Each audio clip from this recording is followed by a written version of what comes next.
모든 것이 풍족한 왕이 살고 있었습니다. 그런데 이 왕이 어느 날 중병에 걸렸어요. 많은 의원들이 와서 진찰을 하는데 병명이 나오지 않는 거예요. 그래서 고민하다가 어떤 의원이 마지막 최종 이런 판결을 냈습니다. 왕의 병이 치료될 수 있는 것은 행복한 사람의 속옷을 입으면 치료될 수 있습니다. 그러니 찾아야죠. 왕자와 신하들은 전국 방방곡곡을 다니면서 행복한 사람을 찾기 시작했어요. 그런데 아무리 전국 방방곡곡을 다녀도 나 행복합니다 이런 사람이 없는 거예요. 아주 크고 멋진 집에 사는 사람을 찾아가서 행복하십니까? 아니요. 우리 집에 아이가 아파요. 못 고치는 질병에 걸려 있답니다. 그런가 하면 어떤 집은 정말 행복해 보여서 가니까 아니에요. 우리 집은 행복하지 않답니다. 뭔가 행복해 보이는데 가까이 가보면 한두 가지의 문제가 있더라고 하는 거예요. 행복한 사람을 찾을 수가 없었습니다. 실망한 왕자가 터덜터덜 돌아오는 길에 어떤 아주 산속 깊은 오두막집에 촛불이 환하게 켜져 있었어요. 저 집은 행복할까? 가까이 가서 귀를 내보니까 소곤소곤 하하호호 웃음소리가 나는 거예요. 이 집 행복하겠구나. 드디어 찾았다. 그리고 가까이 가서 이제 침을 발라서 문구멍을 뚫고 들여보니까 진짜 모든 가족이 아주 만면의 미소를 띠고 너무 행복한 이야기를 나누고 있는 거예요. 그래서 문을 두드리고 들어가서 자초지종 설명을 했습니다. 저는 왕자인데 왕이 병이 들어서 백약을 써도 무효합니다. 이제 처방을 받기는 부자 아니고 행복한 사람의 속옷을 입으면 우리 왕께서 치료된다고 하는데 보아하니 이 집이 가장 행복해 보입니다. 죄송합니다만 속옷을 좀 빌려주세요. 그랬어요. 그랬더니 그 중에 아버지로 보이는 분이 나서서 말해요. 죄송합니다 왕자님. 저희 행복한 거 사실입니다. 저희 정말 행복합니다. 그런데 너무 가난해서 속옷을 입지 않고 있습니다. 우리 가족은 모두 다 속옷을 입을 수 없을 만큼 가난합니다. 그렇게 이야기를 하는 것이었어요. 그러자 이 집에서는 드디어 행복한 집에 속옷을 빌릴 수 있겠구나 생각하고 기대하고 왔던 왕자는 대실망이었어요. 그러나 더 이상 할 말을 잃었어요. 이 세상에 행복한 사람이 이렇게 없다니. 정말 행복해 보이는데 너무나 많은 사람들이 불행하게 살아가고 있구나 하는 것을 깨달았습니다. 여러분이 생각하는 행복은 무엇입니까? 오늘 이 아침에 여러분 행복하십니까? 저는 우리 손주들에게 가끔 그런 질문해요. Are you happy? 그러면 바로 대답 안 나고 한참 생각하다가 Yes. 여러분, 오늘 여러분들께 제가 질문 드려봅니다. 여러분 행복하십니까? 만약에 여러분 중에 저는 그렇게 행복하지는 않은 것 같아요 라고 대답이 하고 싶으시다면 이유가 무엇일까? 왜 행복하지 않을까? 여러분 이 세상에 사는 많은 사람들은요, 특히 그 성장기 자녀를 둔 부모들은요, 우리 아이가 좋은 대학에만 들어가면서 행복할 것 같아요. 대학에 다니는 자녀를 둔 부모들은 우리 아이가요 좋은 직장에만 가면요 행복할 것 같아요. 그 다음에는 우리 아이가요 결혼을 잘하면 행복할 것 같아요. 행복한 가정을 이룬 부모들은요 자녀를 하나만 낳으면요 행복할 것 같아요. 그렇게 행복이 절대적인 기준이 아니고 자꾸 바뀌어져 가더라고 하는 것입니다. 우리는 보통 재산이 많거나 명예가 있거나 지식이 많으면 행복한 사람일 거라고 생각합니다. 그러나 사실은 그것이 아닙니다. 돈이 많아도 행복한 사람이 있고 돈이 많아도 행복하지 않은 사람이 있습니다. 그런가 하면 건강이 있어도 행복한 사람이 있고 건강이 없어도 행복한 사람이 있습니다. 건강이 있어도 행복하지 않은 사람이 있다는 말입니다. 명예가 있고 권력이 있고 또 권력이 있어도 지식이 있어도 행복한 사람이 있습니다. 그러나 행복하지 않은 사람도 있습니다. 그렇다면 누가 행복한 사람일까? 여러분, 어떤 사람이 행복한 사람입니까? 진정한 행복의 기준은 무엇입니까? 오늘 본문은 모세가 가나안 땅에 들어가기 직전에 이스라엘 백성들에게 유언적인 축복을 하면서 이스라엘이여 너는 행복한 사람이로다 라고 선포했어요. 이스라엘 백성들이 저는 행복한 사람입니다 라고 고백한 게 아니고 모세가 이스라엘 백성들이여 당신들은 행복한 사람입니다 라고 선포했다는 거예요. 우리 옆 사람에게 축복합니다. 당신은 행복한 사람입니다. 그런데 여러분 생각해 보면요, 이스라엘 백성들이 그렇게 행복한 사람이 아니에요. 지금 가나안 땅에 들어간 것도 아니고 들어가야 할 가나안 땅이 그렇게 좋은 땅이 아니에요. 하나님은 적과 꿀이 흐르는 땅이라고 하셨는데 가나안 땅은요 척박한 사막이었거든요. 그리고 이스라엘 백성들이 살기에 그렇게 넉넉하지 않은 좁은 땅이었어요. 뭐가 행복하겠어요? 그리고 그 땅에 아무도 살고 있지 않는 그런 땅이 아니에요. 알래스카처럼 넓기도 하고 그리고 아무도 살고 있지 않으면 그냥 우리가 그 땅 들어가 살면 돼요. 그런데 가나안은요 이미 기골이 장대한 안악자손들 같은 아주 큰 사람들이 거인들이 살고 있었거든요. 그러니까 수많은 정복 전쟁을 통해서 그 땅을 차지해야 할 상황이었어요. 뭐가 행복합니까? 그런데 모세는 이스라엘이요 여러분은 행복한 사람입니다 라고 선포하는 거예요. 여러분 사실 이스라엘 백성들이 하나님의 인도 따라 출애굽하여 광야로 나왔습니다. 그런데 이스라엘 백성들은요 애굽에서 살 때 출애굽만 하면 애굽만 탈출하면 행복할 줄 알았어요. 애굽에서만 나가면 애굽에서만 벗어나면 불행 끝 행복 시작일 줄 알았다고요. 그런데 막상 광야 나와 보니까 너무나 행복 아니에요. 물도 없고요 먹을 것도 없고요. 그 광야에는요 수많은 적들이 있고 수많은 장애물들이 있었습니다. 그래서 이스라엘 백성들은 끊임없이 하나님께 원망하고 불평했습니다. 그들은 여러분 애굽에서 어떻게 살았죠? 노예였어요. 그것도 430년간이나 자력으로 탈출할 수 없어서 430년간 수 없는 시간을 노예로 살았다고 해요. 그뿐 아닙니다. 여러분 이스라엘 백성들이 애굽에서 살 때요 아들을 낳아서 마음대로 키울 수 없었어요. 아들을 낳으면 무조건 다 날강에 던져 죽이라고 했거든요. 그런 애굽 지긋지긋하지 않습니까? 우리 출애굽기 2장 23절 한번 말씀 읽어봐요. 얼마나 지긋지긋하면 이런 고통 부르짖음 하나님께 올렸겠어요. 읽어요. 시작. 여러 해 후에 애굽 왕은 죽었고 이스라엘 자손은 고된 고통 노동으로 말미암아 탄식하며 부르짖으니 그 고된 노동으로 말미암아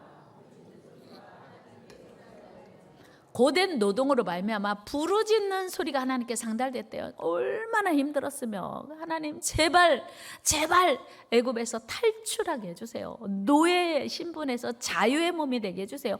그렇게 신음하듯 하나님께 기도했습니다. 그래서 하나님이 그 기도 들으시고 기적적인 은혜로 이제 애굽에서 탈출해서 자유의 몸이 되었어요. 얼마나 기쁘겠어요. 이제 아들 낳아도요 키우면 돼요.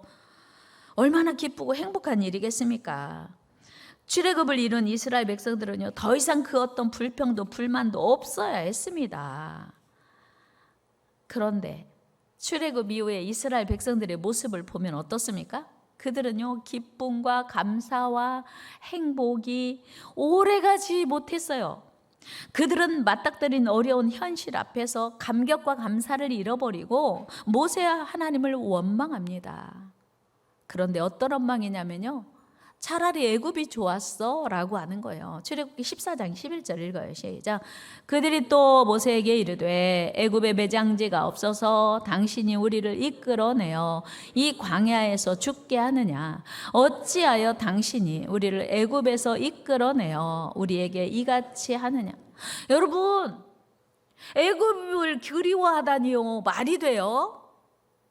애굽에서 얼마나 혹독한 노동을, 고통을 받았는데요. 아기를 낳아도 아들은 나일강에 버려 죽여야 했다고요. 그런 애굽이 그리워한다는 게 말이 됩니까?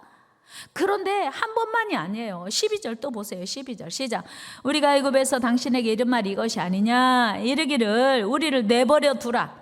우리가 애굽 사람을 섬길 것이라 하지 아니하더냐. 애굽 사람을 섬기는 것이 광야에서 죽는 것보다 낫겠노라. 아멘.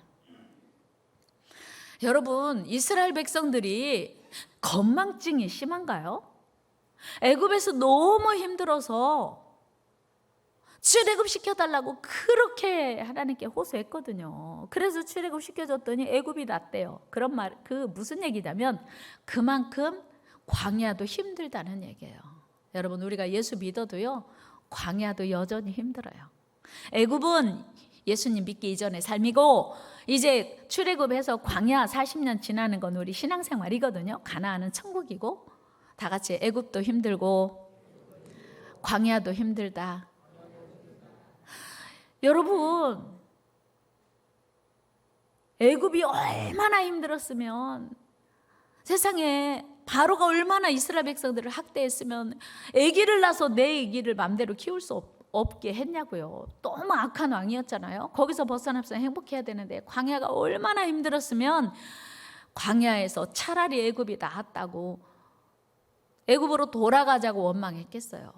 여러분, 우리가 신앙생활을 해도 하나님을 믿어도 여전히 어려운 일이 있어요. 옆 사람에게 여전히 힘든 일이 있습니다. 여전히 어려운 일이 있습니다. 잘 견딥시다. 예수만 믿으면 불행 끝 행복 시작이면 얼마나 좋겠어요. 그런데 그게 아닌 거예요. 오죽하면 애굽을 그리워하겠어요. 여러분, 이스라엘 백성들의 모습을 보면서 어떤 생각 드십니까? 이게 바로 우리 인간의 연약함이에요. 우리 인간의 한계라고요. 인간의 간사함이에요.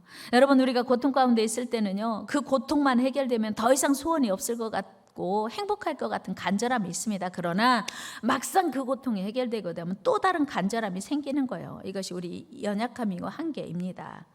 여러분, 이스라엘 백성들이 광야에서 만나는 문제들이 한두 가지가 아니었어요. 사람이 눈만 뜨면 먹어야 하잖아요. 마셔야 되잖아요. 그런데 먹을 게 없는 거예요. 마실 물이 없는 거예요. 그런 이스라엘 백성들이 얼마나 고통스러웠겠어요. 그래서 그때마다 모세와 하나님을 원망하는 거예요. 불평하는 거예요. 그러면 힘들다고만 하면 좋은데 애굽으로 돌아가자고 하는 게 문제였어요. 여러분, 말도 안 되는 원망과 불평을 쏟아냅니다. 그 지긋지긋했던 애굽을 그리워하고 있어요. 16장 출애굽기 16장 2절 3절 읽어요. 시작.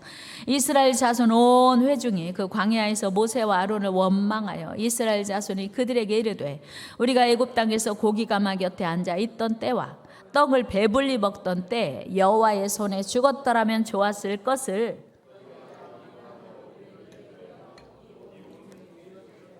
아멘.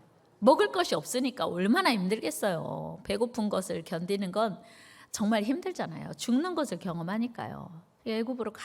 애굽에서 죽었다면 차라리 나았을 뻔했어라고 원망하는 거예요. 여러분, 이스라엘 백성들이 이해가 되십니까? 사실은요, 말도 안 되는 원망과 불평을 쏟아내는 거예요. 도대체 이스라엘 백성들은 생각이 있는지 없는지. 제가 우리 아이들 어렸을 때 늘 그런 얘기 많이 했어요. 너 생각이 있어 없어? 사람이 생각을 하고 살아야지. 우리 한번 옆 사람에게 해볼까요? 생각이 있어야지요. 생각을 하고 삽시다.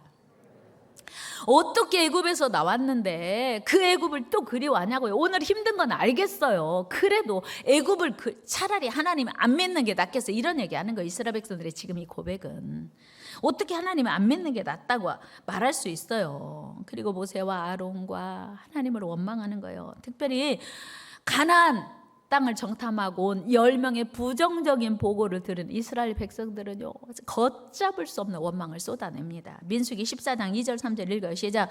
이스라엘 자손이 다 모세와 아론을 원망하며 온 회중이 그들에게 이르되 우리가 애굽 땅에서 죽었거나 이 광야에서 죽었으면 좋았을 것을 어찌하여 여호와가 우리를 그 땅에서 인도하여 칼에 쓰러지게 하려 하는가.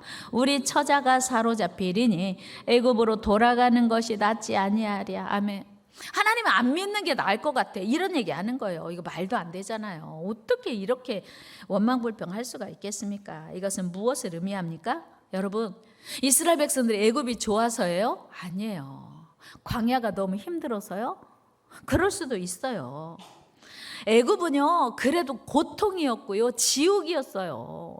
자기 아들도 마음대로 키울 수 없는 곳이 애굽이었다고요. 그런 고통, 그런 지옥을 그리워한다고 하는 것은 이스라엘 백성들이 정말 생각이 없는 모습이지요. 하나님의 계획을 모르는 것이었어요. 그런데 지금 이스라엘 백성들이 그렇게 그리워하고 갈망했던 출애굽을 이루었음에도 불구하고 여전히 행복하지 않다고, 여전히 애굽을 그리워하고 돌아가고 싶다고 아우성치고 있어요. 여러분, 그 이유가 무엇이라고 생각하십니까? 이스라엘 백성들은 애굽만 탈출하면 모든 것이 다 해결될 줄 알았어요. 그런데 막상 애굽을 나와 보니 또 다른 고통이 기다리고 있더라는 것을 알게 된 거예요. 여기서 우리는요, 중요한 사실 하나 깨닫게 돼요. 내가 지금 간절히 바라고 원하는 그것이 무엇이든 해결된다고 해도 완벽한 행복은 없다는 거예요. 내가 정말 그렇게 원하는 그 문제가 해결이 돼도 완벽한 행복은 이루어지지 않는다는 사실이에요. 그것이 경제적인 문제든, 여러분, 우리가 살아가는 동안 자본주의 세상에서 재정적인 문제는 너무 큰 거예요. 그래서 경제적 자유를 누리기 위해서 많은 사람이 얼마나 무지내를 씁니까? 그리고 그 경제적 자유만 누리면 정말 행복할 것 같다는 사람들이 참 많이 있습니다. 그러나 경제적 자유를 막상 꿈꾸고 그 사람들이 누려도 그것으로 진정한 행복이 이루어지지 않는다는 것을 우리는 알게 돼요. 어떻게 해요? 엄청난 부를 누렸던 사람이 우리에게 말하고 있거든요. 야, 부자가 행복하게 하지 못해. 누구요? 솔로몬이요. 지금 오고 오는 모든 세상, 지금까지 있었던 모든 사람 중에 가장 부자가 솔로몬이거든요. 솔로몬이요, 하루에 소를 30마리 잡았어요. 양을 100마리 잡았어요. 여러분, 명절에 소 몇 마리 잡으셨어요? 돼지 몇 마리 잡으셨나요? 솔로몬은 어마어마한 부자였거든요. 우리 한번 말씀 읽어볼까요? 열왕기상 11장 4장 같이 읽어요. 시작. 솔로몬의 하루 음식물은 가는 밀가루가 30고루요, 굵은 밀가루가 60고루요, 살찐 소가 10마리요, 초장의 소가 20마리요, 양이 100마리며 그 외에 수사슴과 노루와 암사슴과 살찐 새들이었더라. 아멘. 솔로몬은요, 곡식 말고 탄수화물 말고 살찐 소가 10마리, 초장의 소가 20마리, 양이 100마리. 와, 진짜 부자죠. 하루에 매일 이렇게 많은 음식을 먹고 살았다고요. 그랬으면요, 야, 나 진짜 행복하다, 이렇게 해야 되는 거 아니에요? 뿐만 아니고요, 여러분, 솔로몬은요, 지금 우리 세상에 많은 사람들이 쾌락, 야, 진짜 나 우리 아내 바꾸고 싶어, 그런 분 혹시 계세요? 우리 아내 마음에 안 들어, 언제 바꿀지 지금 시간만 타이밍 재고 있습니다, 이런 분 계세요? 헛수고예요, 헛수고. 솔로몬은요, 1000명의 처첩을 거느리고 살았어요. 그런데 그 솔로몬이 행복하다고 합니까? 아니에요. 우리 말씀 한번 같이 읽어봐요. 열왕기상 11장 1절 말씀 한번 같이 읽어봅시다. 시작. 솔로몬이 왕이 바로의 딸 외에 이방의 많은 여인을 사랑하였으니 곧 모압과 암몬과 에돔과 시돈과 헷 여인이라. 나라도 아주 여러 다양한 나라에서 여인을 구해왔어요. 몇 명이라고요? 3절 말씀 읽어봐요. 시작. 왕은 후궁이 700명이요 첩이 300명이라. 그의 여인들이 왕의 마음을 돌아서게 하였더라. 여러분, 1000명을 거느리고 살면 얼마나 행복하겠어요. 그렇죠? 또한 솔로몬은요, 하나님께서 주신 지혜가 얼마나 많은지 그 지혜를 들으려고 많은 사람들이 그를 찾아왔어요. 열왕기상 10장 1절 읽어요. 시작. 스바와 여왕이 여호와의 이름으로 말미암은 솔로몬의 명성을 듣고 와서 어려운 문제로 그를 시험하고자 해요. 스바 왕이 많은 예물을 가지고 솔로몬에게 와서, 야, 너 지혜가 많다면서 내가 질문할 거 많은데 대답해 줄래?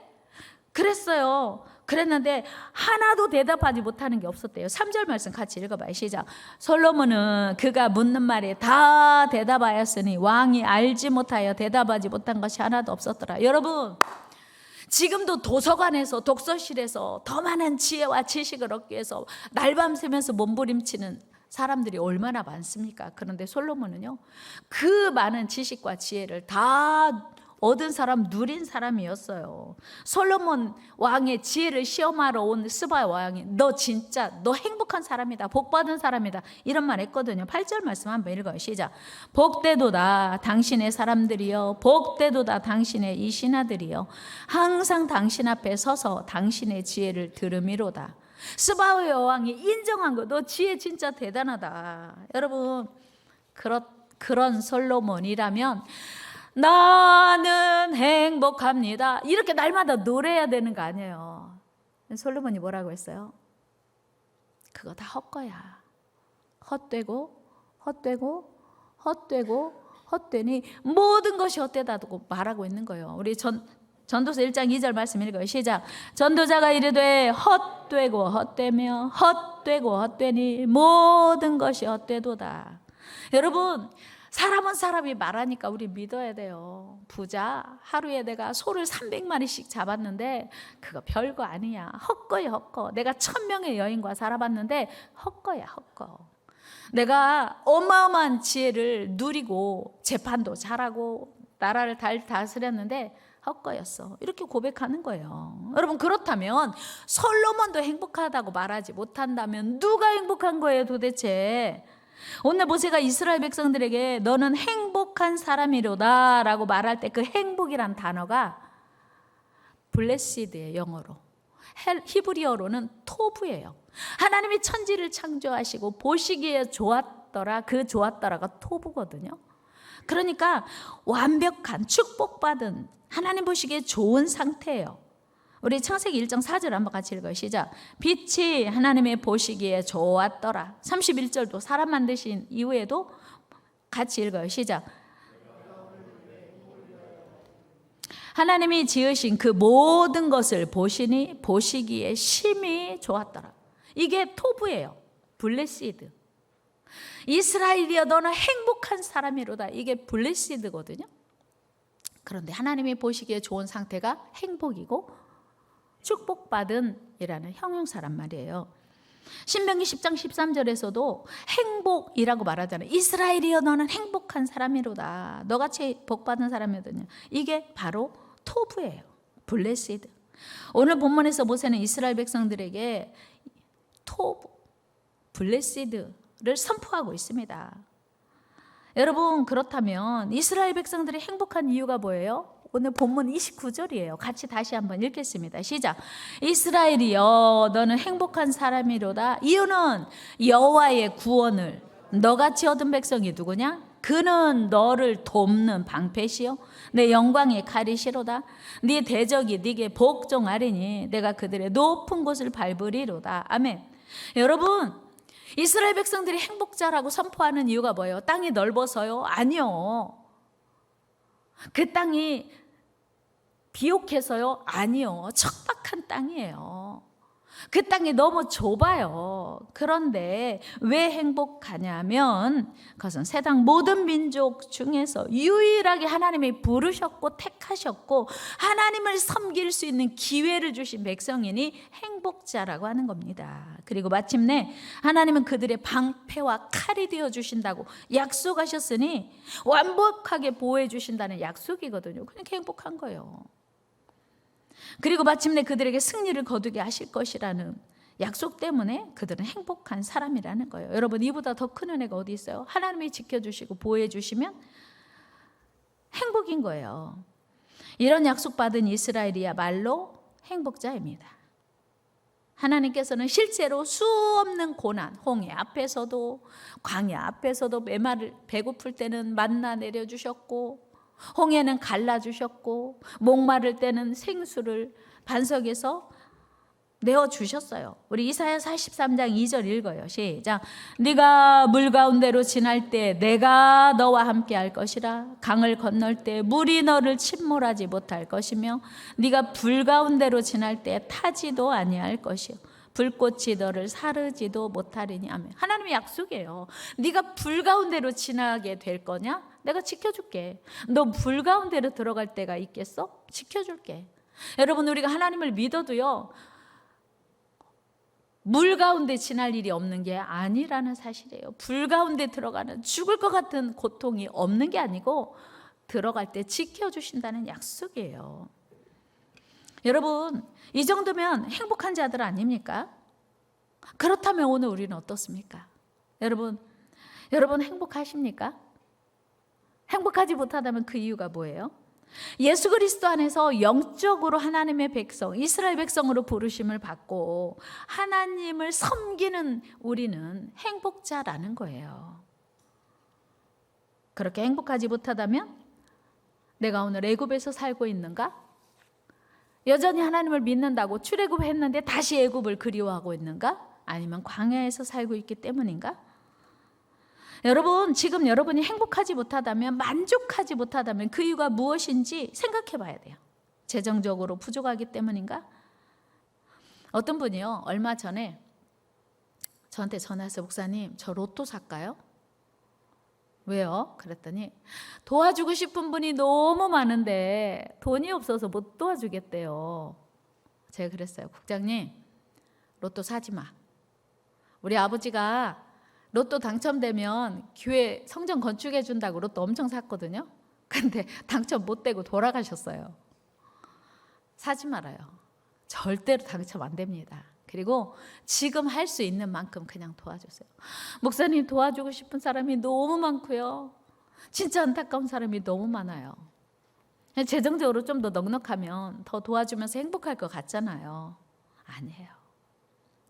여러분, 건강이 부족해서 행복하지 못하다고 생각하시는 분 계시지 않습니까? 혹은 목사님, 집이 너무 좁아요. 집만 조금 넓으면 행복할 것 같아요. 목사님, 저는 차가 너무 낡았어요. 그리고 차가 너무 작아요. 차가 조금만 크고 차가 조금만 새 차라면 정말 행복할 것 같아요. 그런데 사실은요, 그 거짓말이에요. 우리 속이는 거예요. 우리 속지 맙시다. 속지 맙시다. 옆 사람에게 얘기해요. 우리 속지 맙시다. 그것만 있으면 행복할 것 같은데 그걸 속이는 거예요. 아만드 니콜라이 박사는 이렇게 말했어요. 행복은 누구나 바라지만 인생에서 가장 막연하고 묘연한 것이 행복이다.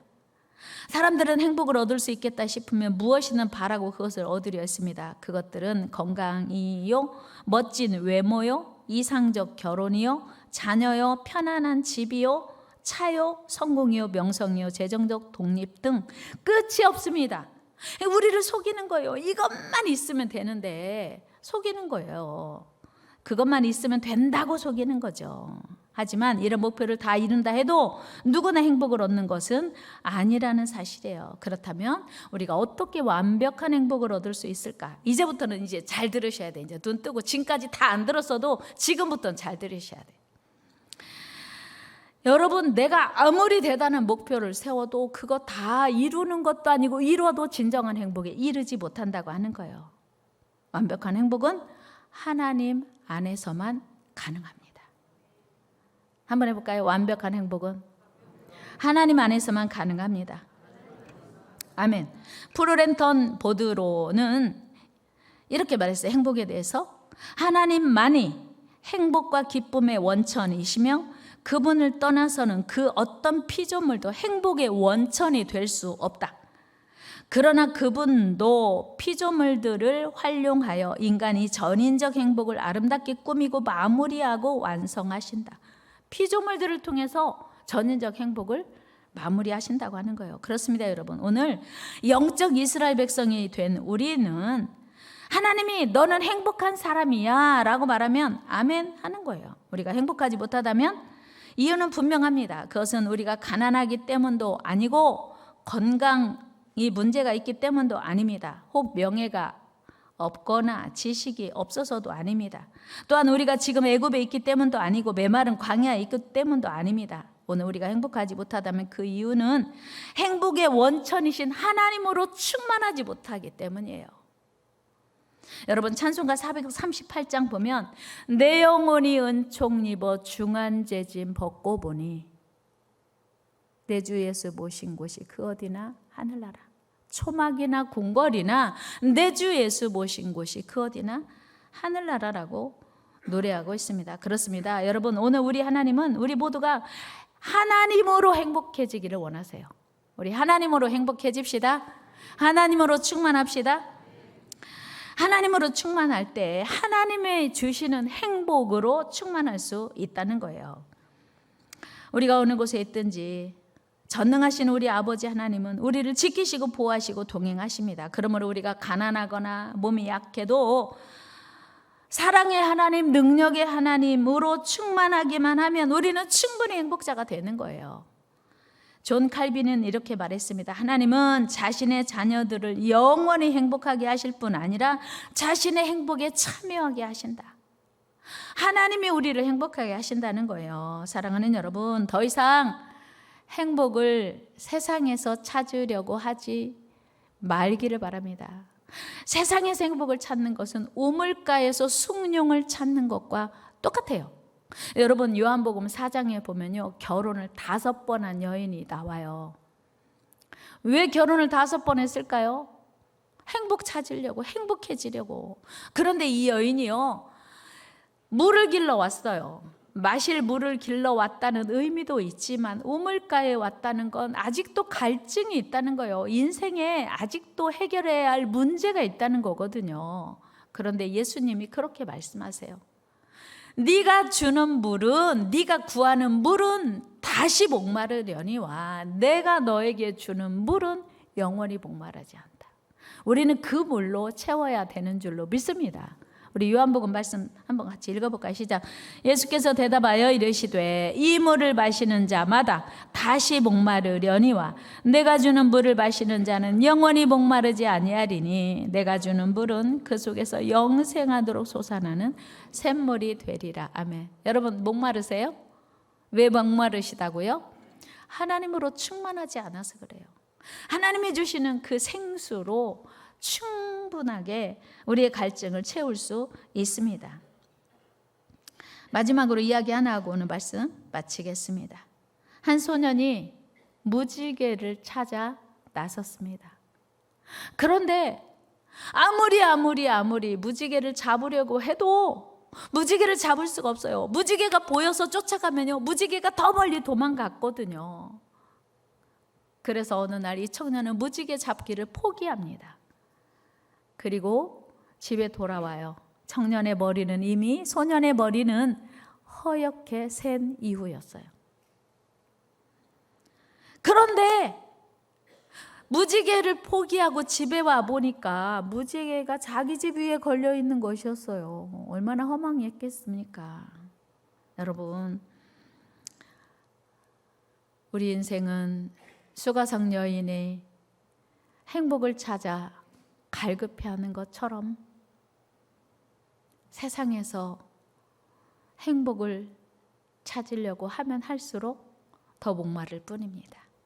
오직 하나님 안에서만 참 행복, 만족이 있음을 기억하시고 예수로 충만한 저와 여러분 되기를 축복합니다. 예수님으로 충만해지면 가난해도 만족이 있어요. 건강하지 않아도 만족이 있어요. 하나님께서 여러분들을 얼마나 사랑하시는지를 깨달아 하는 이 한 시간 되시고요. 하나님으로만 만족한 삶 살기로 결단하는 이 아침 되기를 주의 이름으로 축원합니다.